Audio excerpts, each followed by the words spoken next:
guys, this is OddOneGaming. This is going to be another Raid Shadow Legends video. But this is not just going to be a simple one. We have the man, the myth, the legend, Hell Hades with us today. How are you doing, Hell Hades? Yeah, I'm doing really good, thanks. Yeah, thanks for having me on. Let's do this. Thanks for coming to the channel. It's you know what? I really wanted to do this from the beginning, but we were both so busy with the grind of the free-to-play and the other stuff that I didn't get a chance to do a collab with you. And I'm glad we finally got the chance now. Like, what, 50 days in? Yeah, that's it. Yeah, we was like, let's do it last week. And then there's a whole load of stuff going on. Exactly. Yeah, no, let's do this. Let's do this. Lots of fun stuff. So basically, you know, for those of you that do not know, we started this free-to-play series early in, was it mid-January? I keep forgetting. Yeah, I don't know my dates. Yeah, mid-January. And it's been a lot of fun. There's like 10 of us that do it, like Hell Hades, me, YST, Deadwood, Eharbad, Lockers, and some other people from the HH Gaming team. And it's been amazing. Like we've all been having so much fun. And you know what? This is something that people kept requesting on my channel as well. Like, you know, do some collabs. We want to see how you guys talk about stuff, what you're doing. So yeah, that's why I really wanted to do this. And today we're going to be talking about something a little bit different. And it might be a little bit funny that the luckiest guy from this competition talks about it. But we're going to be talking about, you know, like what's the top 10 worthy uncommons to build for the sake of, you know, progression. Maybe they're not going to be that good in like late end game, but they can get you there if you have no other options. So do you want to kick us off, Hell Hades, with your first uncommon?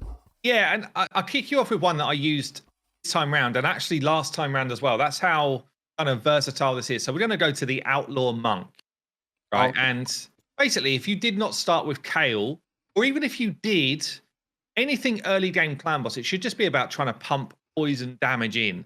Yeah, so probably until you get to Brutal, where you're hoping that you've pulled some other champions that make some sense, and you're able to kind of build out a bit of a better team. The Outlaw Monk is free to get. Like all of these champions, you just pick them up in the market, book them from the market as well. So you're not wasting your books on other stuff. And it's all about his A2. Well, actually, it's not all about his A2. I say that, but actually his A1 gets a chance to get back to his A2. So picking up books for the Outlaw Monk is actually really useful because you can get the extra turn proc and then get back to the A2 more quickly. And then the A2 is just basically how many poisons can we hit the clan boss with? Yeah, so is he going to be a proper end game rare, uncommon or anything? No. But he's a really good early game one to just get you through a normal, maybe hard clan boss and get yourself some damage racking up. Yeah, exactly. And because he places it, that makes it don't care about affinity. So that's huge. That's definitely a good shout. Like this is, I had the same on my account. I had him up until I pulled somebody else, but he's definitely worth it in the beginning because for those of you that do not know, poisons do so much damage in the clan boss that it's the way to go. Unless you have War Master and Giant Slayers, poison on the next. It's almost like before you get any masteries done, all of that stuff's kicking in. It's just how many poisons can I lay? Exactly. Yeah. Even if you have more copies of it, just throw 5 all amounts. Go for it. That's definitely a good shout. Definitely a good shout. Okay, now we're going to go into the obvious choice for me, my first one, and that is good old Shieldguard. Your favorite, right? Honestly, from the uncommons, yes. Like I haven't been playing with him for the last few years. This time around, I was like, you know what? I've seen some nice stuff on him. I want to try him out, and I'm 100% not regretting it. Like the only thing that he has bad, let me move you a little bit, is this. He has a low base speed, but apart from that, he has good HP, good defense for an uncommon, and then his skills are. He should be at least a rare, honestly. I'm not going to lie. He's so good, he should be at least a rare. A1 has a chance to land decreased speed. It's a 50% chance to land decreased speed. A2 is an AoE that fills his turn meter by 20% every time he crits. This one goes on 2-turn cooldown. If you go against a wave of 5, you crit, you go again, basically. That's how it goes. And being on 2-turn cooldown, you do AoE, A1, AoE, A1. If you pair this with the right masteries, he's going to be a top tier campaign farmer. If I show quickly, just want to show the best time that I have on my campaign farm with him on 12.3. Can I not show it? Yeah, let me just do a quick run. It's fine for the sake of the video. But basically, he gets to be, if you bring the right food, obviously, And if you proc that mastery that gives him an extra turn, he gets to be as good as Fellhound. Like, he can do it in 5 seconds. So depending on the RNG, obviously, you can still get this. I don't have him perfectly built right now. I still need to get some speed on him, so he goes maybe twice for every wave. But if he procs the mastery to decrease the cooldown of his A2, he just does A2, A2, A2. But look at this. The best time I had was 5 seconds. Wow, and the worst, I guess, he can be 22. He's not perfectly built yet, but he's all about that A2. He's all about the A1. And it's not only that. He has a passive. Removes 1 debuff from him. Wow, I actually didn't know that. He got me past the other Spider 100 last time. He soloed Bommel 50 for my account on the free-to-play. So he can actually do some crazy stuff. And his damage is pretty good. Yeah. And also because he's defense-based, it's easy to keep him alive. Just put him in a lifesteal, give him 100% crit rate, and he's going to be one of the last ones that dies in your team. So he's definitely worth it. He's actually awesome. And I know a lot of people use him as like an endgame minnow farmer. Yeah. Like if they've invested in him already, you can just keep going. It's not like he all of a sudden just gets kind of written off in your team. So yeah, cool, yeah, that's the thing. Because like some people said at the beginning, like, oh yeah, he's gonna drop off later on. He's not. He's still gonna be my campaign farmer, and he's still going to be my minnow farmer. Because the better gear I get, the easier it's gonna be to minnow farm with him on his own. I guess that's the watch out for these champions we're talking about here. Is, someone like Outlaw Monk. I wouldn't take an Outlaw Monk to 60 and invest a load in masteries, all that type of stuff, unless you were just so desperate. Like, and that's what you need to watch out for with some of the uncommons. They do a really good job, but you don't necessarily need to take them to 60. Depends where you're using them and how you're using them in terms of how much stuff you're going to invest. Exactly, because they fall off. They fall off, some of them. Like Outlaw Monk, after 40, if you get a better poisoner, he falls off. Yeah, but so, I mean, the next one I'm going to call out, actually stay there. We're going to go with the other kind of end game uncommon, which is going to be Armiger. So Armiger is someone that you can just fully invest in. He is just totally viable right through to super end game. Yeah, he can come in. So very useful is any boss where you're trying to drop turn meter, because his A1's one of the best turn meter abilities in the game. Yeah, basically you just have to crit, you have to have accuracy, and then he will just keep turn meter going down. As long as on auto this is as well, as long as the boss has got more than a third turn meter fill, he will always prioritize an A1. But what's cool about him is also his A2 is an enemy max HP skill. And it's on such a low cooldown that when you get to later game, you can actually get enemy max HP hits going again and again. Like 2 turn cooldowns, nothing. It doesn't hit as hard as some of the other enemy max HPs. Like it's a 5% rather than like a cold heart 10%. But he does it twice as often. So it's just as good, if not better, when you start to get to things like caps of enemy max HP damage. So when you actually talk about proper endgame, levels 21 to 25, or some of the Doom Tower bosses, he actually just straight up does more damage than a Cold Heart or a Septimus or, some of these legendaries. So yeah, Armiger is just such a versatile champ. If I'm struggling with Spider, Fire Knight, I guess even Ice Golems potentially, there's a load of places where you could just bring him in and do a load of work. Same with kind of Doom Tower bosses as well. Yeah, he's definitely one of the other ones that, I have built on my free-to-play. He's already hit at 40. Obviously, I got some better options, but I'm still going to use him. He's still going to have some spots. He can be specialist, like you said. I know Zephyr from OddOneGaming is using him on his Dragon 25 team. Yeah. He uses him as the nuker because that enemy max HP is insane. Yeah. This can do a lot of damage because it comes back around so fast. He can be pretty amazing. So yeah, this is another example, kind of like Shieldguard, of somebody that isn't uncommon. Is not going to help you just in the early mid game, but he's going to help you in the end game as well. Yeah. And like you mentioned with Armiger about, helping you out for the sake of Fire Knight and Spider and stuff like that, I want to jump into someone that I think is one of the most underrated uncommons in the game. I've built him this time around. I built him last year on my free-to-play, and that's from the Skinwalker, and that's Satyr. Yeah. So basically, he has, just like Armiger, 2 skills. A1 has a 45% chance to land a decreased speed. It's the baby version, but if you have no other one, that's huge for Fire Knight. Okay, so you have the decreased speed on him, and again, you can buy copies of him, fully book him. It requires lots of copies, but you're gonna get him eventually. It's easy, just grab him from the market, don't you? Yeah. Exactly. And then there's the A2. attacks 4 times at random, decreases the turn meter by 15% if this attack is critical. It's 15% 4 times, and it's on a 3-turn cooldown. It's not a 2-turn, but if you put him in a reflex, if you put him in a relentless, fast enough, you just need, kind of like Armiger, you just need him to have 100% crit rate and accuracy to that, and that's about it. And the 4 hit is obviously going to be huge for sake of the shield of the Fire Knight. Like, you know, you get him hit first, Armiger comes to deplete, and by the time he comes back around to it, if you move fast enough, the Fire Knight's not going to get a turn. I remember last year on my free-to-play, I was farming stage 16 with a 40 Satyr and a 14 Armiger of the Fire Knight. Nice. Just having them move fast enough and having the right team alongside them. Yeah, that's actually cool. Yeah, again, like so underrated, but also just like not that many people are even aware of him. Yeah, and you know what the cool thing about him after that is as well? You can use him just at 50, and then when you get to the faction wars for Skinwalkers for stage 21, which is the one that swaps HP, he's going to be amazing there. So you don't throw him away, you still keep him. And then he's going to be a turn meter control for that one, makes it easier to be that boss. So it's kind of like another one of like, it's worth building him, keep it till the end. Yeah, you wouldn't necessarily 60 this one, but you would. No, 50 is just fine. Yeah, but you could. 50 is fine, yeah. Exactly. It's a pretty good one. Okay, well, okay, my what's your next one? Is going to be the Commander. Now, this is kind of in a similar vein to what you just showed there with Satyr. So not many people are aware of Commander, but the A2 skill is one of the best skills in the game, right? And it's a massive heal.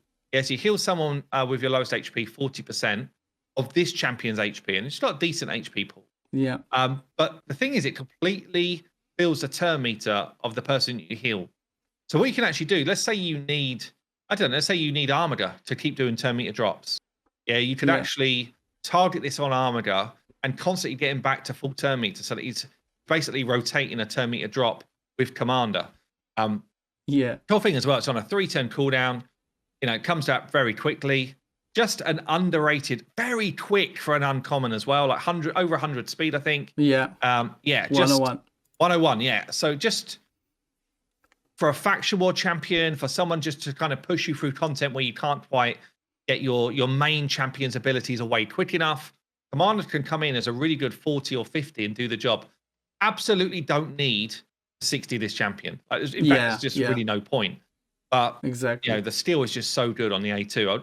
In fact, this is the type of steel that you'd wish find more across the game in like higher level champions, you know? Yeah, exactly. It's kind of like the other ones, you know, they might be almost close to rare level. So if she had this and she had like another skill, she has also stun and she's got a stun, which is chance. Okay. If she had something else, another skill over here, she could easily be a rare, honestly. Yeah. Or like an aura or something else. Definitely an underrated one. And there's some funky stuff, you can do with her. Like you said, for example, you could bring in the Fire Knight team, like I mentioned. Instead of Satyr, bring her. Just keep getting that Armiger going, and Fire Knight's never going to get the turn. And also bringing the heal, it's actually amazing. Whereas, you know, early game in Fire Knight, you do get hit sometimes. So having the heal from her, which is massive, is definitely a good thing. That's a huge shout out. Okay, let me get on to my next one. Let's go into the lizards. And another one that's like, okay, might not be the best for the sake of endgame stuff, but that's Saurus. So Saurus is one of those kind of like Shieldguard, but not as good. That can be your campaign farmer. He's pretty simple. AoE on the A1, AoE on the A2, double AoE with the chance for heal reduction.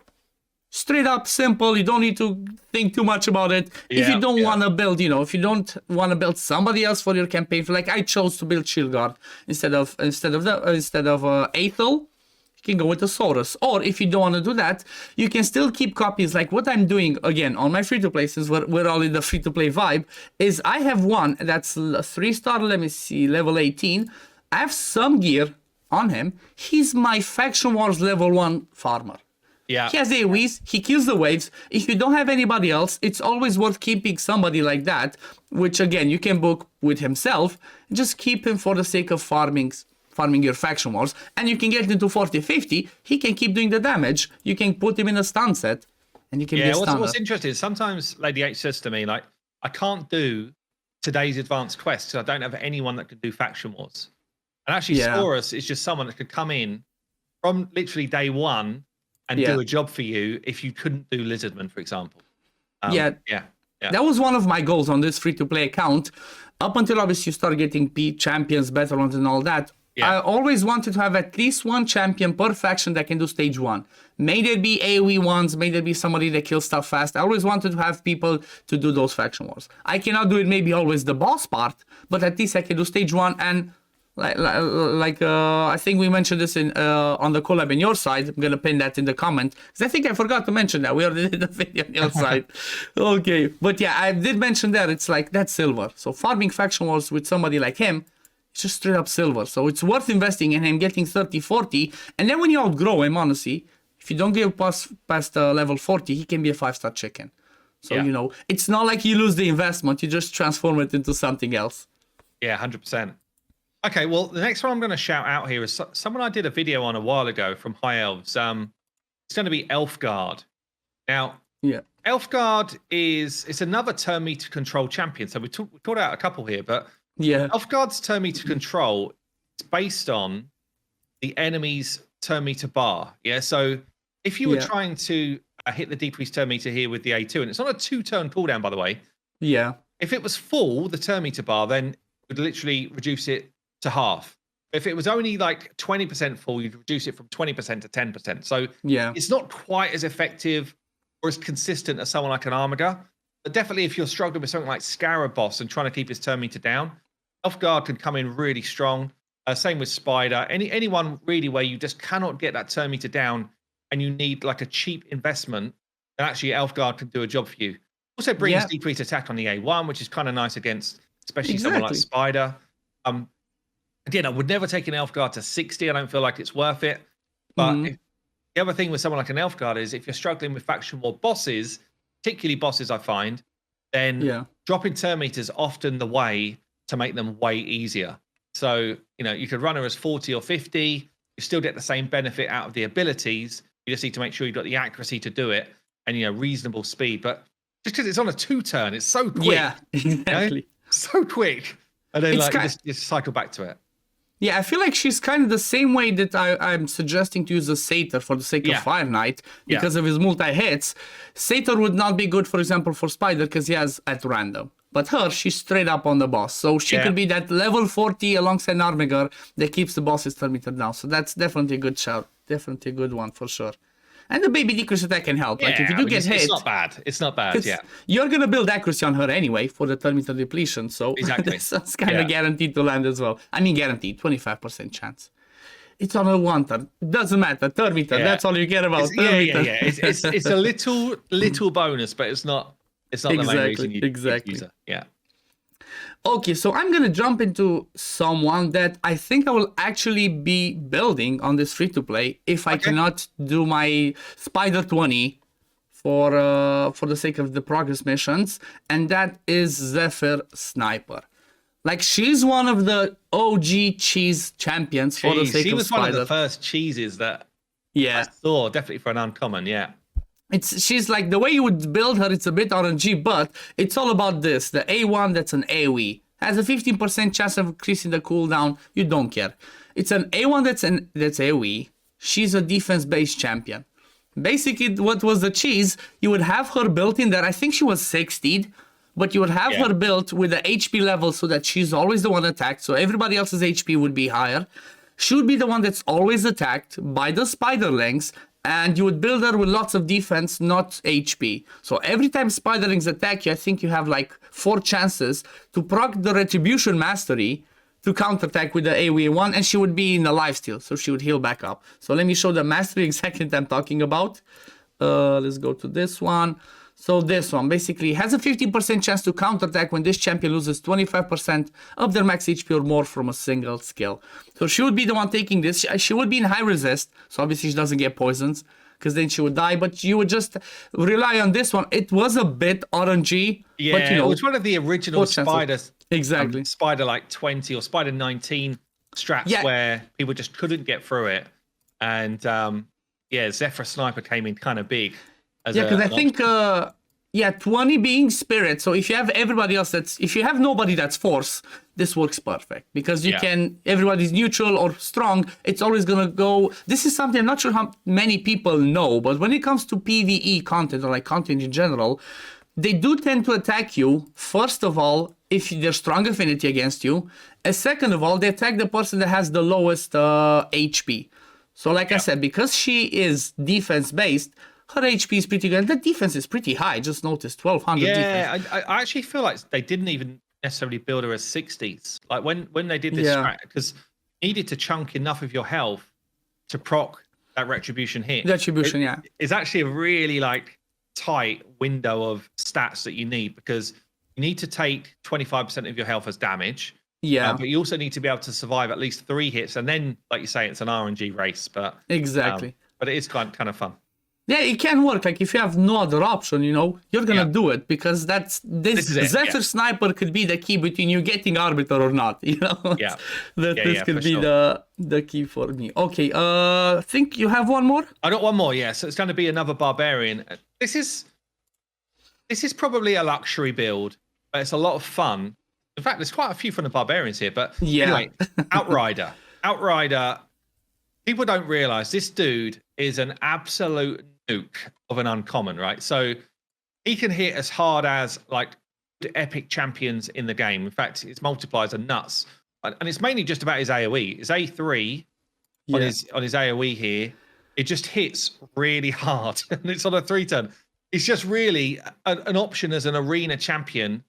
Trouble with this sort of build is you do need to 60 him. You do need masteries like any other nuker that you'd be building into the game. So I guess when I first showcased Outrider, there was just way less options in the game. Now there's a lot more. You know, now you could go and actually farm fragments for someone like what's her name from the clan shop? Yannicka. Yannicka. The one that I'm not going for on the free-to-play. But I wouldn't even suggest going for her, because there's just so many options nowadays. But Outrider will surprise you in terms of how much damage he can kick out, and that's it really. He's just an absolute nuke just about machine. this one. I remember when you did a video on him, and you said you know that he's gonna nuke when you look at his avatar face. He's angry. That's it. Yeah, he looks angry. He's angry. When you see that face, you know he's gonna smack. That's true. That's pretty awesome. But I think his nuke is same level, if not higher than the starters. I think it's higher it's than higher. Yeah, it's higher the than starters. Yeah. So it's definitely pretty interesting. You know what? For people that want to test out some different stuff, they want to have some fun, why not? They might need a nuker for faction wars or something, or they might need a spirit nuker. If they don't go with the Shieldguard, he's the next best thing. Yeah, that's it. I don't think I had another one. I was supposed to have another one. You know what? Since we're in here, let's give a quick shout to, I think it was Outlander. Yep.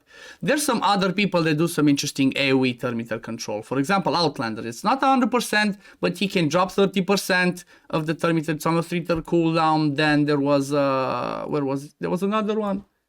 Pit Fighter, again, another one that decreased the thermimeter by 50%. So it seems like, I don't know why, the Barbarians have like kind of the best uncommons. I don't know. It must have been the first faction they built out, and they were like, this would be quite cool. This would be quite cool. And then they were like, dude, do you know you're only building out the uncommons right now? Like, go easy. Go easy on the skills. Yes, like, come on, what are we going to give the legendaries? These are so strong. That's it, definitely. But this is definitely, there's might be some other, I remember my last one. I remember. The last one's going to be a cheeky one that's not actually an uncommon, but is a common. And from Sacred Order, we're going to talk about Sister Militant. She's a one-trick pony. She has one skill pony, One skill pony. Attacks all enemies. That's it. So this is another one of those ones that I built. Again, let me show so people don't think I'm lying. I built on my free-to-play account as a 40. Because of that specific reason. Again, Faction Wars, she has an AoE. Where is she? There you go. She has an AoE A1. And that's all she does. If I don't have other people from the Sacred Order to farm Faction Wars, she's going to be that does level 1 for me. At level 40, she's fine. Once I'm going to outgrow her, I'm going to turn her into 5-star chicken. One thing that commons cannot have, for people that do not know, you cannot ascend commons. So the only thing you can have on her is a rank. So definitely not somebody worth 6-starring. I remember when I started playing the game, some people had 4 sister militants at 16 you know arena. I remember it well. There was a content creator called what was it, Incredible John or something like that? Is that his name? Yeah, I remember the name. Yeah, he did a whole series on how far can he get with 4 sister militants. Like it was actually kind of fun. Yeah, plat level maybe. It's a good affinity, you know. Back then, it was like, can I get through Nightmare Campaign? Can I get, it's that type of stuff. But it's fun. Yeah, it's definitely an interesting one. Like I think she's the only. I mean, maybe Death Knight. Like love to Death Knight. Don't YC. I hope he's not gonna hate me, or Layla. Death Knight's another interesting common. But when it comes to the commons, I feel like Sister Milton's the only one worth mentioning. They can do something for you. Apart from that, everybody else is just straight up food, and it's definitely worth building because if you don't start with with Aethel as your starter, I'm not sure how many AoE ones. Yeah, for sure. I actually think in terms of commons, there's the Hound, isn't there? Is it Death Hound? Oh yeah, the Death Hound from the Undead Hordes. Another one that's kind of like which one is it? One of them's got like an absolute nuke. Which one is it? Is it Hellhound? I think it's the rares. Oh, is it rares? Okay. Yeah, I think it's the Hound spawn. This one Hellfang. No, Hellfang. One of them's got a single. Nah, it's not these ones. One of them's got a single target. Ignores. If it crits, I think it's. Okay, we need to find that one. Anyway, Where is it? Anyway, I've gone on. We'll ignore shield and block damage buff. We ignore defense. That's the one. Yeah. This is the one. Actually, is a also brings poisons. Yeah, If you don't want to build Outlaw Monks, get your dogs out. Oh, this is definitely fun. I think that was it for our list, right? Yeah, I'm done. Yeah, I'm okay, this was definitely fun. Like, I definitely enjoyed it. I hope you enjoyed it the same. Yeah, same. Yeah. Again, forgot to mention at the beginning, guys, but we had a video on the on Hell Hades Night. I think I'm just going to add something at the beginning of this to say, go check out your videos. Like, do you even collab, bro? I'm sorry, I'm still learning. I'm starstruck. I can blame it on that. But yeah, thank you for joining me for this video, Hell Hades. Definitely been a blast. Anything else you want to say on the way out? Look, just thanks for having me on. It's been really fun doing this kind of like free-to-play challenge series, and you're absolutely killing it, man. Thanks so much. Thank you. I'm grinding a lot, and I'm the luckiest among them, so that's the truth. But yeah, guys, this is gonna be it for the video today. If you do enjoy my content, don't forget to like and subscribe to my channel. I'm slowly trying to get to that tier 3 spot, so help him fingers crossed. Fingers crossed. But yeah, this is gonna be it for the video today, and I'm gonna see you all in the next one. Peace.